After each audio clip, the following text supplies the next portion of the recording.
According to a hadith in Sahih al-Bukhari, Allah created Adam as a duplicate of himself. Narrated Abu Huraira, Muhammad said, Allah created Adam in his complete shape and form, 60 cubits, about 30 meters, in height. In spite of statements like this littered throughout Islam's authoritative sources, many people think the Islamic deity is a supratemporal, spaceless, and immaterial being.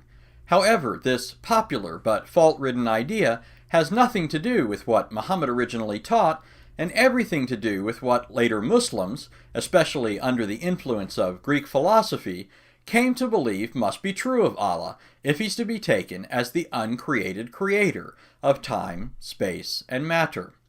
In a previous video, I looked at Surahs 42:11 and 112:4, since it's often claimed that those passages trump the vast body of evidence, no pun intended, that the Islamic Allah is a corporeal being, just like he was in the pagan pantheon when Muhammad, in a game of religious duck-duck-goose, singled him out as the only God with whom he'd run around the Kaaba.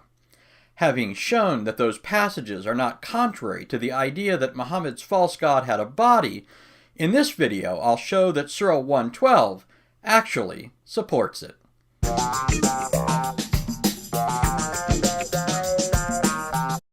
According to Muslim heresiographers, a number of early Muslims are known to have believed that Allah has a body, the upper half of which is hollow, in other words has a mouth and chest cavity, while the lower half is solid, in other words has no stomach cavity or opening in the rear.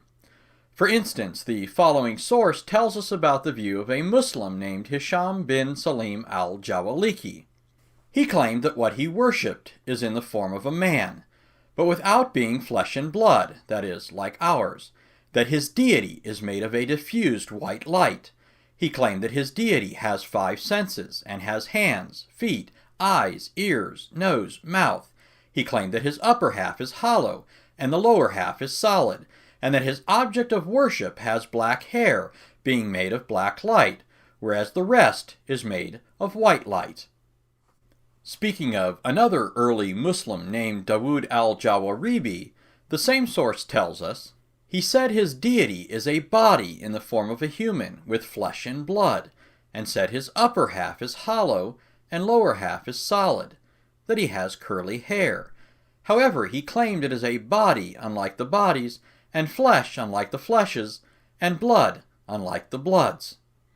Apparently, al-Jawaribi's openness to discuss Allah's body had its limits, for as Ali Shah points out, there were some things that al-Jawaribi wouldn't talk about.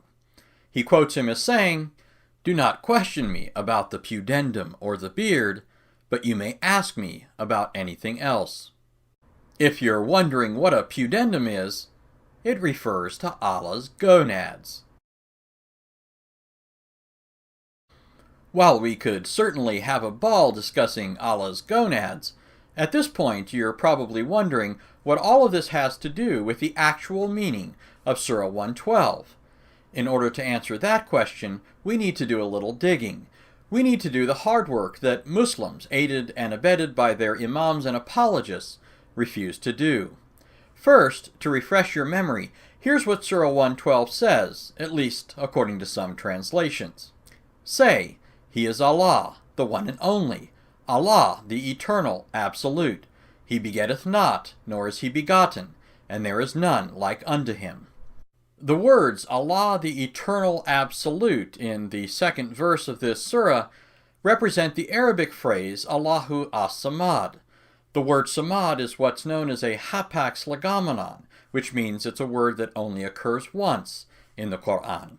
As many scholars have pointed out, the meaning of this word, Samad, became increasingly unclear to Muslims after the time of Muhammad, and was given more definitions than Muhammad had wives.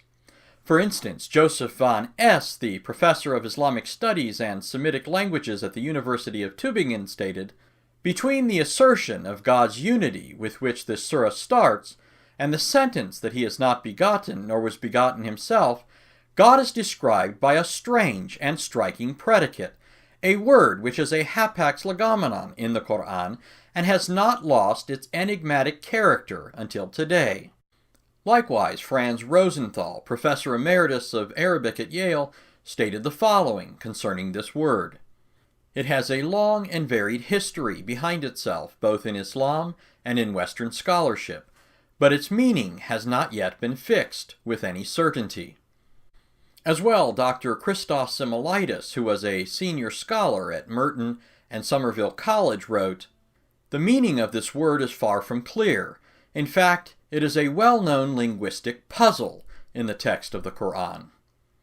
One quick and easy way to see the confusion that exists over the meaning of this word is simply by noting the many different ways it's been translated, even by Muslim translators. Yusuf Ali, the eternal, absolute; Muhammad Pickthall, the eternally besought of all; Wahiduddin Khan, the self-sufficient one; Ahmed Ali, the imminently indispensable; Ali Kali Karai, the all-embracing; the monotheist group, the indivisible; Hassan al-Fatih Karabullah, the called upon. The reason this word has proven to be so problematic, leading later Muslims to assign various meanings to it, is because the original and literal meaning of the word is solid, not hollow, or having no cavity or open space. In fact, that's exactly how it's rendered in the translation of Bijan Moinian. God is solid. This definition and interpretation of the meaning of samad is borne out by several lines of evidence. For the sake of brevity, I'll just mention 3, and you're not going to want to miss the last one. First, according to the science of Quranic interpretation, in order to know the meaning of a given passage of the Qur'an, one must know the occasion, reason, or causes for which it was given. For instance, in his Uzul at-Tafsir, Bilal Phillips wrote, "Knowledge of the reasons for revelation is of great importance to understanding the Qur'an, as well as many of the Islamic laws contained in it." So, what was the occasion or reason that provoked Muhammad to utter the words of Surah 112? According to the tafsir or commentary of Sayyid Abu Ala Maududi, Surah 112 was Muhammad's response to a question that a representative of the polytheists put to Muhammad. He records the following report. Amir bin at-Tufail said to Muhammad, "O Muhammad, what do you call us to?" Muhammad replied, "To Allah." Amir said, "Then tell us of what he is made, whether of gold, silver, or iron." Thereupon this surah was sent down. Maududi records other reports, as do other Muslim scholars, and they all come down to the same basic question. Does Allah have a material makeup? Is he composed of some tangible substance? It shouldn't be hard to see that the translation, which most directly and naturally answers the question put to Muhammad by the pagans, is that of Bijan Moinian. God is solid. A second and even more conclusive line of evidence that supports this translation can be found in Al-Tabari's tafsir of Surah 112, where he cites 27 reports that tell us the meaning of the word samad, the vast majority of which tell us that it means solid, or not hollow. Most significantly, not only do many of the reports go back to early Muslims in whose language the Qur'an was originally given, as well as to many of Muhammad's closest companions, but he even records a report that goes back to Muhammad himself. According to the following narration, a man named Buraida said, "I do not know about this word except that I asked Muhammad, who said, As-Samad is the one who has no hollowness." A third and final line of evidence, which by itself is worth the price of admission, concerns the creation of Adam. Because Allah created Adam in his shape and form, as we've already seen, this created no little confusion for the angels. Even though Allah told them in advance that he was going to make man in his shape and form, when he eventually did so, he first created Adam as a lifeless statue.